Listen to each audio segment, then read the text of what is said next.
I know you have some insight to share on President Trump's history with Ukraine. We're going to get to that in one moment, but I want to start by asking you about recent developments in Ukraine. Russia's offensive in the east is ongoing. Has there been any breakthrough in the past few weeks, any change in the dynamics of that fight? Well, we witnessed a deal, an international deal to export the grain from Ukraine today. Let's see how that deal actually works out, because, from experience here in Ukraine, we know that deals with Russia are somewhat unreliable. So let's see what the future holds for us. But, that deal has been concluded in Turkey today. So that kind of leaves us optimistic that, our agricultural industry and the world food supply can breathe a sigh of relief. Do you feel that if successful, if they hold up their end of the bargain, that this could open the door for more negotiations with Russia? I don't think so, because Russia is explicitly clear that they don't want those negotiations now, and President Zelenskyy feels the same way at the moment as well. And you have to understand Ukraine's position here.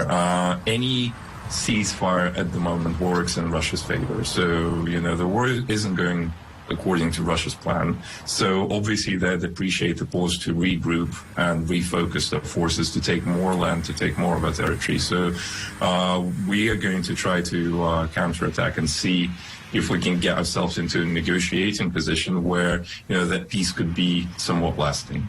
All right, I want to switch gears a little bit. I want to ask you about your interactions with former President Donald Trump. In our last conversation earlier this week, you mentioned that you were in the room for that now infamous phone call that led to his first impeachment here in the U.S., with Trump appearing to pressure the Ukrainian president to open an investigation into then candidate Joe Biden in exchange for military aid.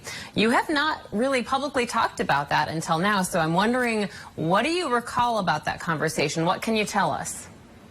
Well, first of all, there's a small correction. We only found out properly about the withholding of the military assistance way after that phone call. So when we're in the room, we didn't know that military assistance was some of it was about to be frozen. Some of it was, as far as I remember, if I remember correctly, was frozen already. But during the conversation, it was more about the launch of our relationship, and the visit to the White House.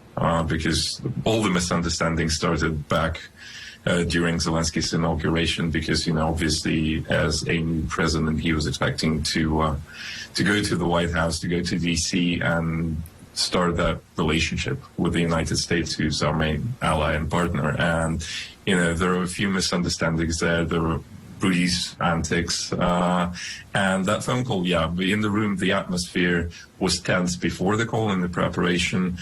But to be honest, everything went as we expected it to go. Not that we wanted it to go that way, but, by that time we're reading, between the lines and reading what, Rudy and President Trump were after quite well. So obviously there was some surprise that, President Trump was so explicit in his messaging, but, we knew what to expect, and we had a strategy in place, which was actually quite funny. We chose the strategy of playing dumb and stalling as much as we can. So our objective was to not get involved, and President Zelenskyy was explicit about that. He told me early on that, our policy is to do whatever we can not to get involved into the U.S. domestic. So, we jumped through a lot of hoops. And once that kind of conversation concluded, obviously nobody expected that it was going to be, public knowledge, and there was going to be an impeachment or a transcript or anything. So we were somewhat relieved, and we actually had ice cream once we hung up the phone. So were you surprised at where it went from there? That it led all the way to impeachment?